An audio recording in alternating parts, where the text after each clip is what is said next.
Lakini pia faida ya kuwa daktari au ukisomea udaktari inatusaidia sisi kupata fedha pasipo hata kuajiriwa. Sawa? Yaani tunaweza tukatengeneza fedha vizuri pasipo kuajiriwa. Sawa? Tutapomaliza sisi ni daktari, ni mtaalamu wa mionzi. Wanaoumwa ni watu. Sawa? Mimi nakumbuka nilipomaliza chuo nilikuwa nafanya hospitali moja kwa kujitolea. Sawa? Na hata zile internship. Sawa? Tunapoenda kufanya zile internship. Sawa? Tunapofanya kwa vitendo watu wanatuona. Mtu atauona uwezo wako. Atapouona uwezo wako ni rahisi wewe kuajiriwa au kupata fedha. Sawa? Mimi nilipokuwa nafanya sehemu moja kwa kujitolea, sawa? Nimefanya pale kwa muda fulani, lakini nilikuwa nakutana na watu tofauti tofauti. Wengi walipenda uwezo wangu, sawa? Nikawa napigiwa simu, bwana njoo sehemu fulani utusaidie. Njoo sehemu fulani utusaidie kitu fulani. Njoo tusaidie procedure hii. Sawa?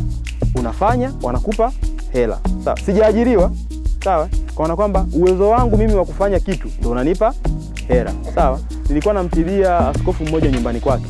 Kwa siku 7 nimemaliza pale, nimepewa hela nzuri. Sawa? Kwa hiyo kwa maana kwamba udaktari au fani za afya zinatusaidia kukutana na watu wengi tofauti tofauti. Sawa? Wakubwa, mawaziri, manani, wote tunakutana nao. Sawa?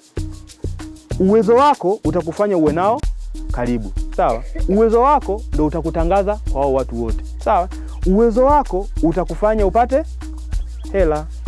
Sawa? Kwa hiyo tusome.